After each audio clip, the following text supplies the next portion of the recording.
Bayangkan kerajaan besar yang pernah jaya, kini tinggal kenangan. Itulah yang terjadi pada kerajaan Sunda Pajajaran di bawah pemerintahan Prabu Ragamulya Surya Kancana, raja terakhir dari dinasti besar yang pernah mengukir kejayaan di tanah Pasundan.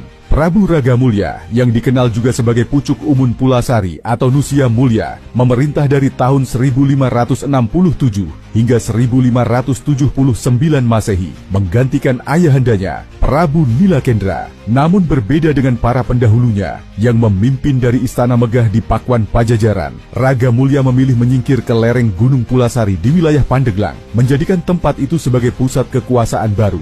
Dalam naskah kuno Kropak 406, ia digambarkan tidak mengenakan lagi mahkota Binokasih, simbol keagungan Raja Pajajaran yang turun-temurun, karena mahkota itu telah diamankan oleh Panglima Jaya Prakosa bersama 3 pembesar lainnya ke Sumedang Larang. Maka ketika Ragamulya dinobatkan, ia tak lagi tampil sebagai Raja Agung, melainkan lebih sebagai seorang Raja Resi, pendeta agung yang menanggalkan atribut duniawi.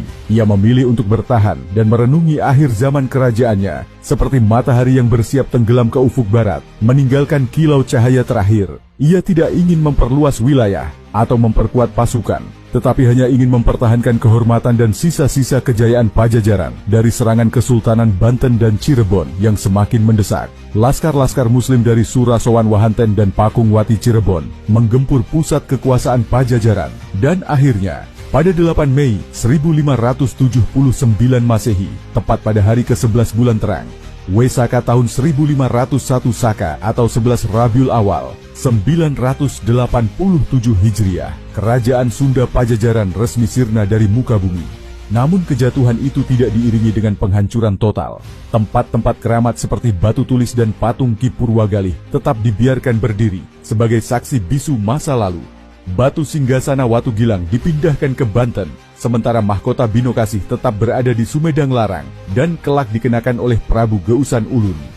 Ini menjadi simbol bahwa warisan kebesaran Pajajaran menyebar ke 3 penjuru, Banten, Sumedang Larang, dan Cirebon. Bahkan sebagian penduduk Pakwan mengungsi ke selatan, menetap di Jampang, Cisolok, Bayah, hingga Ciptagelar dan Sirnarasa. Sebagian lainnya menyatu dalam komunitas Sunda Wiwitan di Kanekes, Banten Selatan, tempat suci spiritual Sunda. Di sanalah mereka mempertahankan adat dan kepercayaan leluhur, menjadi pelanjut tak resmi dari nilai-nilai luhur yang dulu dijunjung tinggi oleh Pajajaran. Dalam akhir kisahnya, Ragamulya Surya Kancana tak lagi seorang raja penakluk, tetapi manusia mulia, Nusia Mulya, yang memilih jalur batin dan kesunyian, menutup babak panjang 1450 tahun perjalanan sejarah kekuasaan di tanah Sunda.